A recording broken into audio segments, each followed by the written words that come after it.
Hi guys, welcome to my channel. My name is Irina or Irina or Irene. I'm used to different pronunciation for my name. I am low-income single mom, but I don't think I really missing on anything in my life. Of course, there are always ways to improve, but still, I would say with my low income, I lead pretty full life with adventures and stuff. This is my very first video. And I would like to talk about finances mostly because, and I'll talk about it maybe later in my video as well. I feel like I have a lot to say because I had situations in my life when people would ask me questions like, you don't make much, how you do that, how you save money and all that stuff. So I eventually, felt really strongly that I really want to share my experience, and hopefully to some of you it's going to be interesting or entertaining or useful. Again, it is about our finances. It is, if you're in your 50s like I am. I turned 57 yesterday. And by 51, I had no saving at all. No emergency funds, nothing saved for retirement. But again, I think there's always, it I know it's a cliche, better late than never, but it is true. Better late than never. There's always time to start from scratch and to change your life. Again, this is my first video, and I'm not rich by any means. I'm not gonna teach you how to become rich. I don't like those actually videos because they are unrealistic. Like videos like become a millionaire in a year or 5 things you need to do to become rich. No, they are unrealistic for most of us, and they set most of people up for a failure. From my experience, we all have to. I watch many motivational videos, but then I realize, you know what, it's not for me. It's not gonna work for me. It's their life, not mine. So each of us have to analyze our own life and see where we're standing and what we want to do and how we need to get there, because it's really so unique for many of us. And yes, of course, some people get lucky. They win lottery, or they get a very well paid job, or rich relatives, you name it. But most of us still have to do a lot, work a lot, not just physically, mentally, I don't know, to improve our lives. Basically, we have to take our lives in our own hands. There would be no help from outside, like I have no help from outside. I have 2 kids, and I always do everything I can to improve our life. And since it is my first video, I guess I want to tell you a little bit about myself. And I have like index cards over here. So I prepared, I practice a lot. And so just to make sure I didn't forget anything, I put my glasses on. But anyway, first about myself. As I said, I'm low-income single mom. I came to America in 2000 with my daughter, who was 10 at that time, and I was 33, and with a dog. Then in 2006, I graduated from UCLA with degree in economics. In 2009, my son was born, and also I got a house. But then 2 years later, I lost it because I did it wrong. Again, I might talk about it in my future videos. So then by the end of 2011, basically, I had no house, no money. My credit cards were all maxed up, and I took my son. I took my dog, not the one that we came with, because we came with a boxer named Lucy, and then 2 dogs were born here, Sonia and Zoe. And unfortunately, they all were dying in the same year, like from cancer. So it was just really tough year that time because again I was heartbroken, my dogs were dying and I lost house and I had a baby on my hands and there was no help and I didn't know what to do. So I took my son. My daughter was living on her own at that time, and I took my son, one of my surviving dog, Zaika, and my cat, and we moved back to Russia.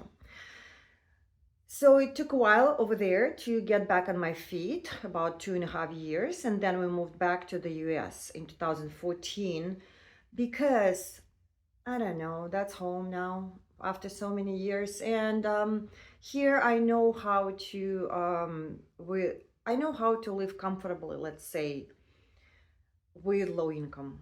Russia, it's pretty complicated country. It's I don't know how people survive over there. But anyhow, so we moved back. And even here in America, we moved a lot. We lived in California at first, and then we moved to upstate New York, and then to Oregon when COVID started. And last year, 2023, we moved back to upstate New York. Every time I would have to start from scratch. But those times were different.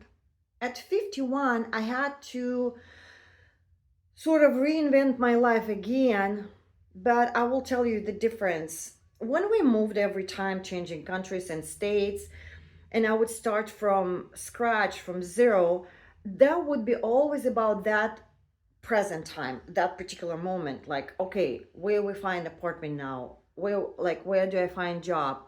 How do I find money to survive at that particular moment? 51 was different.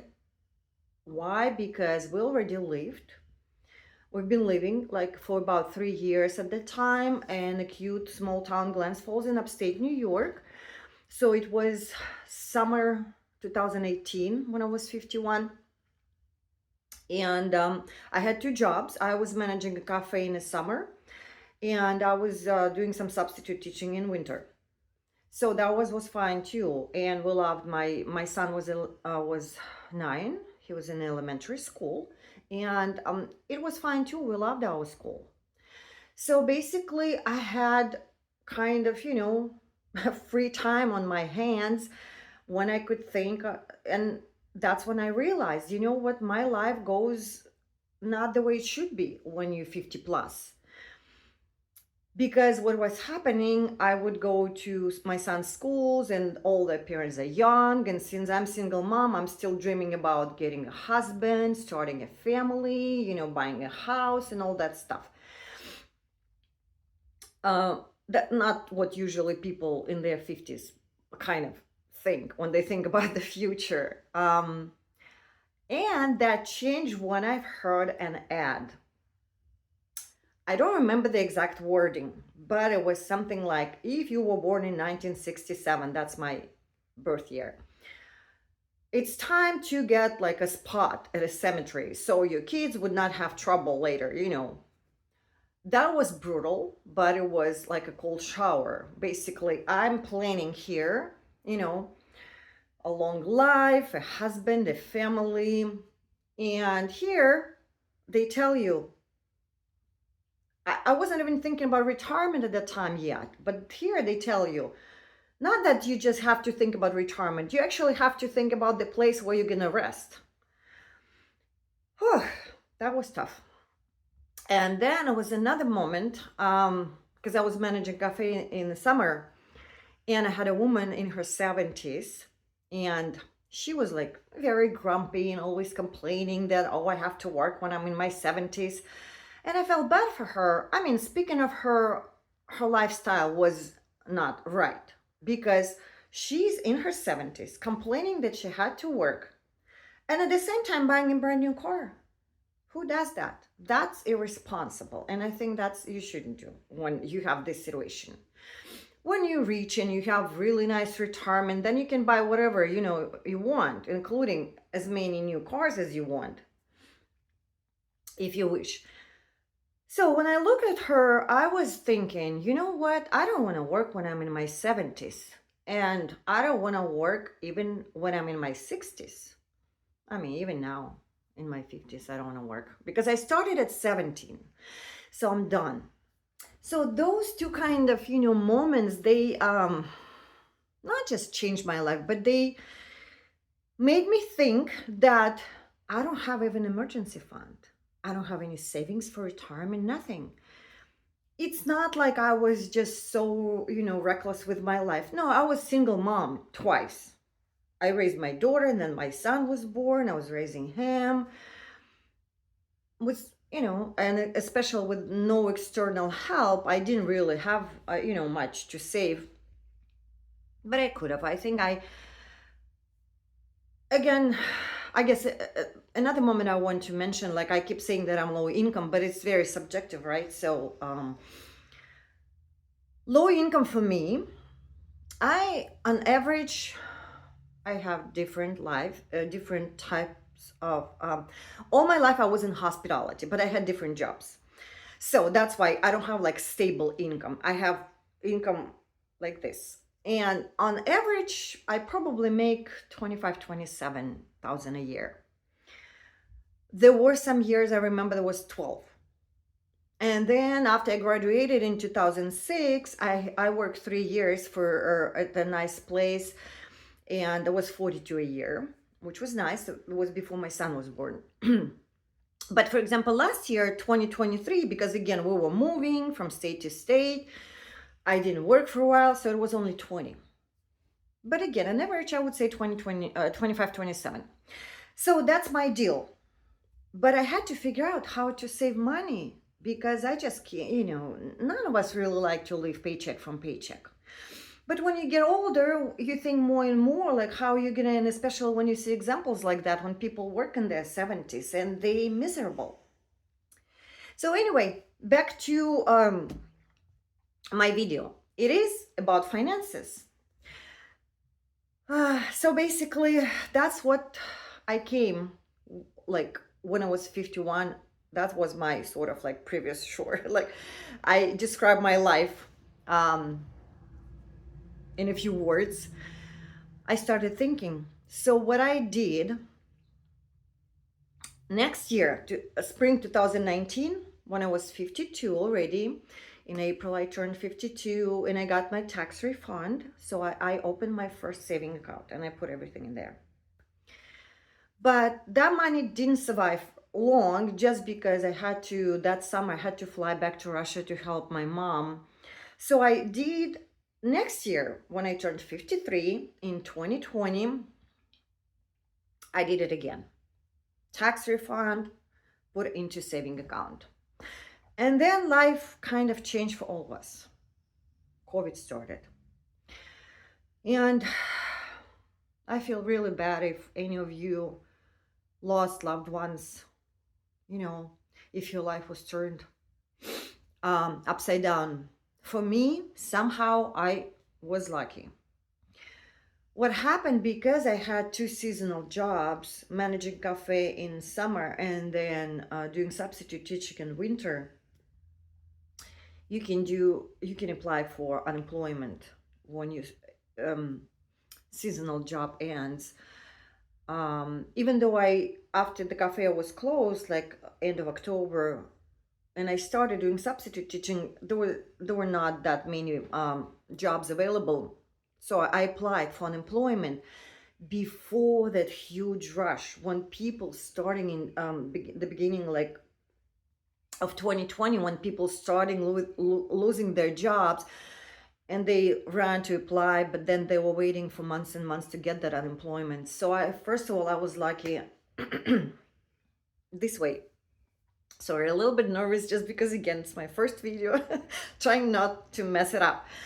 I was lucky in that sense. So, and then on top that I started getting unemployment, we like started getting that those stimulus checks. 300, 600, I don't remember because there were like different amounts at different time. And yes, I know many of people felt pretty, I don't know, like they didn't like that we low income people were getting those checks. And I probably would feel kind of upset too if I was more like middle class and was not qualified. because I did have friends like that. So they were kind of upset. And, but, and I know why the government was getting those stimulus checks out, because they wanted the economy to continue working so people would run and spend that money. No, I didn't do that. Sorry. I was I became Scrooge McDuck. So I was putting away every single penny into my accounts. I was able to open IRA account. I had saving account. I opened an investment account. I opened a college fund for my son. And basically what I did, I have, so don't read here. This is just a notebook. It says money and finances, investment. Basically, I started doing this log. What accounts I opened, how much money and stuff. And now looking through that, I can see that a year later, in spring of 2021, I had $25,000 on all my accounts. That's how much I saved. I don't know how, but it happened. And basically, then later that year, by the end of 2021, I even had like about 30. But then 2022, the market sort of crashed and I lost some money in my IRA account, in my investment account. Plus, during those 4 years, we actually managed to move twice. I don't know, was it a good decision or bad? It doesn't matter right now. It's all experience. In 2020, we were in upstate New York. I was getting unemployment, COVID time. We decided to move back to the West Coast. Ended up in Oregon. Spent 3 years over there. Didn't really, no, it's beautiful, especially the Oregon coast. And I'm planning to talk about it in my other videos. It just didn't work for us. We moved back to upstate New York in 2023 by then, in October.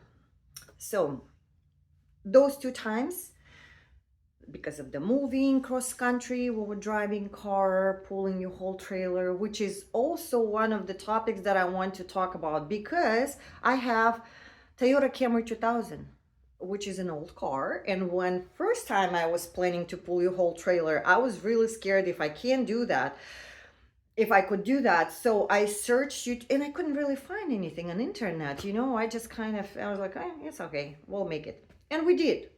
And we actually even made it twice back again. Back here, now we in upstate New York again, pulling a whole trailer. So my car is great. And anyway, back to that. So during those times, I didn't work, and the moving itself, takes money. Now, so I lost some money over there as well, on top of the market, crash. But now, 4 years later, I have about 26,000 in all my accounts. And I know it's not much. And some of you probably would say, why do I even listen to this? She's poor. I don't want to be poor. I don't want to be poor either. But I already have my 57 years of life knowing that, I don't know, it just didn't happen to me. No rich husband, no rich relatives, no lottery winning, no well-paid job, even though I do have a degree from a great university.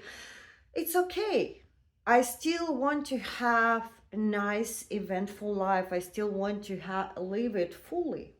So, anyway, that's kind of the thing.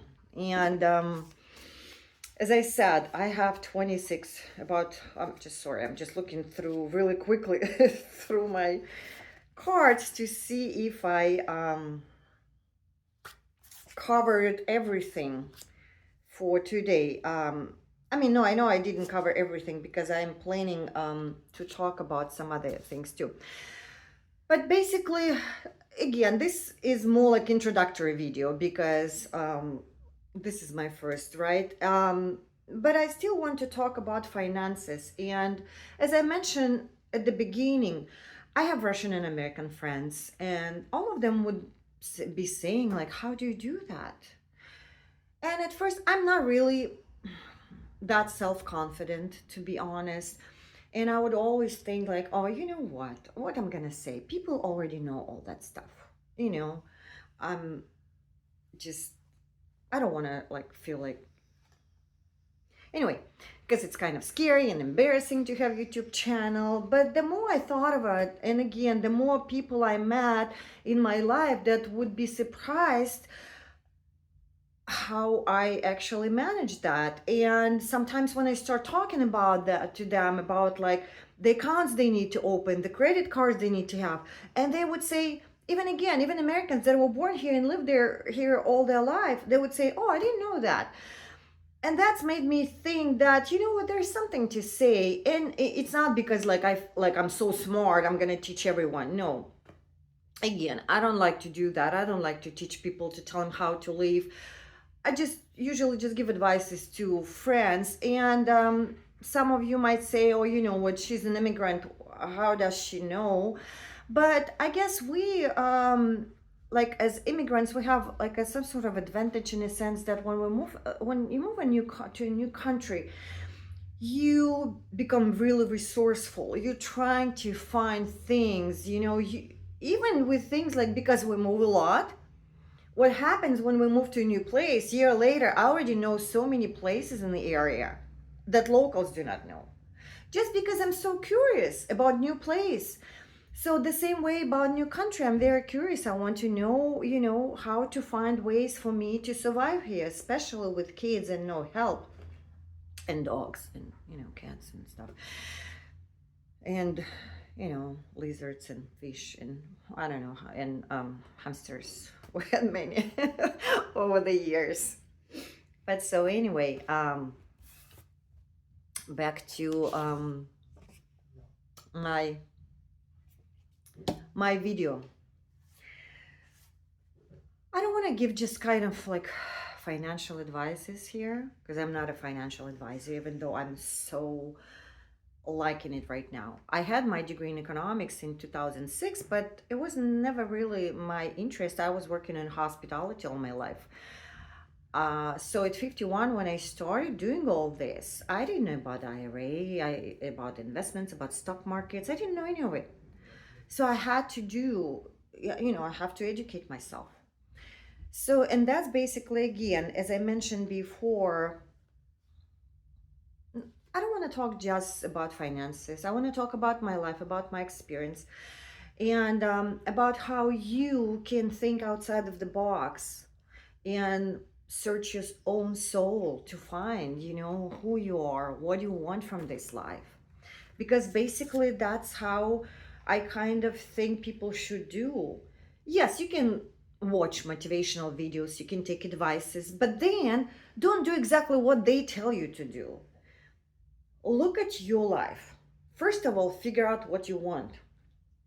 It's hard, I can tell you, because at 57, I still have no idea what, I mean, not exactly. But when I was younger, I would be all over the place what I want. Now it's more or less kind of obvious which direction I'm moving. But still, look at what you want. Even if it's not long term, short term. Look at your life. What do you have? And then putting all these two things together, find your own ways, how, what to do to change it. Because you know yourself better than anyone else. So, and basically, since I love to be a student, I decided to finish my video with couple charts, couple of charts. So this is the first one. Self-discipline plus self-motivation plus self-education.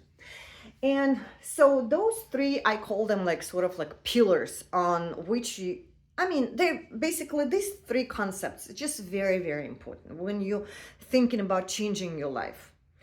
Self-discipline sounds scary, I know, but it's more about basically, because you know what? I think, you know, some wise men said that if you want to change your life, you cannot do the same things because you will get the same results. So you have to do different things. And self-discipline is very important. And it's not, you know, about eliminating all fun from your life and becoming Scrooge McDuck or something like that. No, but it's about changing your habits. Basically, I would say no more spontaneous shopping spree or like eating out every day. That stuff is really costly. Basically, again, you can go out, you can go shopping. It's not a problem. You just have to do a lot of planning and thinking before you do something. And we'll talk about it in my other videos how I do that, and hopefully you'll find it you know useful. Another thing, like, I see that all the time. People like in the morning rush to Starbucks, buying yourself coffee and sandwich. Really? Get yourself a coffee maker. Wake up 10 minutes before you usually wake up. Make yourself a cup of coffee and a sandwich, and you save yourself 20 bucks. Make yourself a lunch. You don't have to order. And again, it's not like you have to everybody should do that. No. I want, or not Starbucks, let's put a different coffee shop, let's talk about local businesses. I want them to have business. But there are plenty of people that, first of all, not trying to change their lives. And second of all, they have enough money to do that, to buy whatever they want. I'm not one of those. And as much as I want local business to thrive, I need to think about my family first. And I know I can make my own coffee. So anyway, that's about self-discipline, self-motivation. Again, the key word is, I don't know if I said that, self. That's the key word. Self-motivation. Everyone should figure out their own motivation. For me, it has to be obsession. Nothing changed otherwise. Because I know I cannot just do, oh, you know what, I'm okay with my life, but I would love it to be better. No, nothing's going to happen. Nothing's going to come out of it. When I am at the point like, you know what, I just cannot stand it anymore. I'm obsessed with getting out of this situation. That's when it changes for me. So, self-education. Again, very important. As I mentioned before, at 51, even though I had a degree in economics, I didn't know much about all that stuff. I had to watch videos, read books. I did so much to self-educate myself. And I continue doing that. Even even today. And let's say this journal that I showed you, that I have, the log, what I do, since it's long term, especially like IRA, it's not recommended to check like every single day because you're going to be frustrated. That market fluctuates so much. It drives me crazy sometimes. And so what I do, I check every 3-4 months. And I see, because again, it depends on stock market. I don't buy like stocks, like buying, selling. I don't understand anything about it. But I buy ETFs. And if someone doesn't know, I'll talk about it in, other videos. It's like a fund. And I'm sorry, I'm not trying to be like a, smart cookie over here. I know a lot of people know, but some of them might not. It's like a fund who owns lots of stocks, and you buy like a little small share of that fund. So basically you own tiny bit of many stocks. So that's what I buy. And it's like long term, but still, I don't want my positions to lose money a lot.